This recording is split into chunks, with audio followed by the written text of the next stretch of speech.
Donald Trump ইরানের বিদ্যুৎ কেন্দ্র আর সেতুতে বোমা হামলার পরিকল্পনা আপাতত স্থগিত করেছেন। অনেকে স্বস্তির নিঃশ্বাস ফেলছেন, কিন্তু বাস্তবতা কি আসলেই শান্ত? একদমই না। যুদ্ধের ময়দান কেবল বদলে গেছে। স্থলভাগ থেকে লড়াই এখন আছড়ে পড়েছে লোহিত সাগর আর পারস্য উপসাগরের নীল জলরাশিতে। একদিকে মার্কিন নৌবাহিনীর কঠোর অবরোধ, অন্যদিকে ইরানের পাল্টা আঘাত। পৃথিবীর অর্থনীতির লাইফলাইন হরমুজ প্রণালী এখন এক বারুদের স্তূপে পরিণত হয়েছে। ট্রাম্পের এই নতুন রণকৌশল কি ইরানকে হাঁটু গেড়ে বসতে বাধ্য করবে, নাকি বিশ্ব অর্থনীতি ডুবে যাবে তেলের আগুনই মূল্যে? এই পরিস্থিতিকে বিশেষজ্ঞরা বলছেন গান বোট কূটনীতি, যেখানে আলোচনা টেবিলের চেয়ে জাহাজের কামানের গর্জন বেশি কথা বলে। মার্কিন অর্থমন্ত্রী স্কট বেসেন্টের দেওয়া তথ্য অনুযায়ী আগামী কয়েকদিনের মধ্যে ইরানের তেলের প্রধান মজুদ কেন্দ্র খার্ক দ্বীপ কানায় কানায় পূর্ণ হয়ে যাবে। কেন?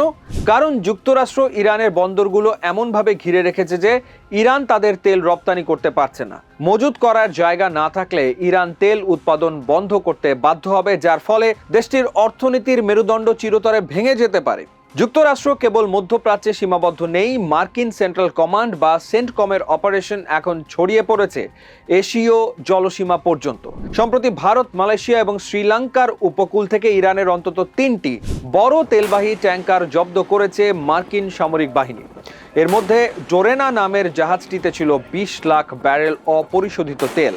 সেন্টকম জানিয়েছে এ পর্যন্ত 31টি জাহাজকে তারা জোরপূর্বক বন্দরে ফিরিয়ে দিয়েছে। অর্থাৎ ইরান যেখানেই পালানোর চেষ্টা করছে, মার্কিন নৌবাহিনী ও বিমান বাহিনী সেখানে ওত পেতে আছে।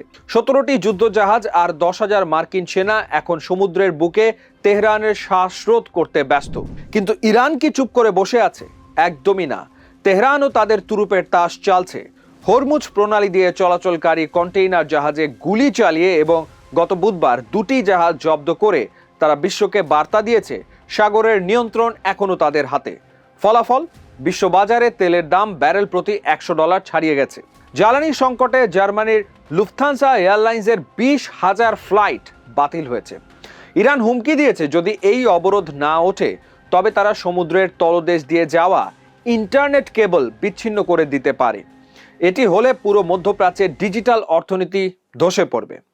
এই উত্তেজনার মধ্যেই পাকিস্তান দ্বিতীয় দফায় সংলাপের চেষ্টা চালাচ্ছে, কিন্তু শান্তি আলোচনা টেবিলে বসার প্রধান শর্তই হয়ে দাঁড়িয়েছে জলপথ। ইরান স্পষ্ট জানিয়ে দিয়েছে যতক্ষণ না মার্কিন নৌ অবরোধ উঠছে ততক্ষণ কোনো আলোচনা নয়। অন্যদিকে ট্রাম্প প্রশাসন বলছে রোববারের মধ্যে ইরানের তেল মজুতের ক্ষমতা শেষ হয়ে যাবে, তখন তারা আলোচনার জন্য মরিয়া হয়ে উঠবে। দুই দেশই মনে করছে সময় তাদের পক্ষে। মার্কিন এই অবরোধ ইরানের জন্য কেবল আর্থিক ক্ষতি নয়, বরং দেশটির জ্বালানি খাতের জন্য দীর্ঘমেয়াদী এক বিপর্যয় ডেকে আনছে। বিশেষজ্ঞরা বলছেন রোববারের মধ্যে ইরানের তেল মজুত করার ক্ষমতা বা স্টোরেজ ক্যাপাসিটি শেষ হয়ে গেলে তারা উৎপাদন পুরোপুরি বন্ধ করতে বাধ্য হবে। আর এখানেই লুকিয়ে আছে বড় বিপদ। অবসরপ্রাপ্ত নৌ কর্মকর্তা ল্যান্স বি গর্ডন সতর্ক করেছেন যে তেল ক্ষেত্রে জোরপূর্বক উৎপাদন স্থগিত রাখা হলে শিলাস্তরের ছিদ্রগুলো বন্ধ হয়ে যেতে পারে। এতে ইরান প্রতিদিন 3 থেকে 5 লাখ ব্যারেল তেল উৎপাদন ক্ষমতা স্থায়ীভাবে হারিয়ে ফেলতে পারে। অর্থাৎ যুদ্ধ থেমে গেলেও ইরান হয়তো আর আগের মতো তেল আহরণ করতে পারবে না, যা তাদের অর্থনীতিকে চিরস্থায়ী পঙ্গুত্বের দিকে ঠেলে দিতে পারে। এই সমুদ্র যুদ্ধের আঁচ এখন মধ্যপ্রাচ্যের মার্কিন মিত্র দেশগুলোর গায়েও লাগছে।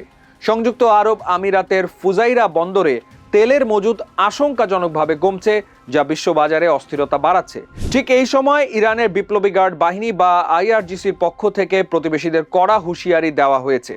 কমান্ডার মাজিদ মুসাভি স্পষ্ট বলেছেন, যদি প্রতিবেশী দেশগুলো তাদের ভূখণ্ড বা জলসীমা ইরানের বিরুদ্ধে ব্যবহার করতে দেয় তবে তাদেরও তেল উৎপাদনের আশা ছেড়ে দিতে হবে। অর্থাৎ ইরান এখন কেবল যুক্তরাষ্ট্রের সঙ্গেই লড়ছে না, বরং এই যুদ্ধকে পুরো মধ্যপ্রাচ্যের জ্বালানি নিরাপত্তার সাথে জুড়ে দিয়েছে। এক দেশের বন্দর অবরোধ আর অন্য দেশের তেলের পাইপলাইনে হুমকির এই খেলা পুরো অঞ্চলকে এক ভয়াবহ অনিশ্চয়তার দিকে নিয়ে যাচ্ছে। লড়াইটা এখন আর শুধু কামানের নয়, লড়াইটা এখন ধৈর্যের আর অর্থনীতির। একদিকে ট্রাম্পের ম্যাক্সিমাম প্রেশার, অন্যদিকে ইরানের গেম চেঞ্জিং মাইন ও ড্রোন আক্রমণ। তেলের দাম বাড়লে নভেম্বরের মধ্যবর্তী নির্বাচনে খোদ ট্রাম্পকেও কিন্তু বিপাকে পড়তে হতে পারে। আপনি কি মনে করেন সমুদ্রের এই যুদ্ধ কি বড় কোনো বিশ্বযুদ্ধের শুরু, নাকি এর মাধ্যমেই আসবে চূড়ান্ত শান্তি? কমেন্টে আপনার মতামত জানান।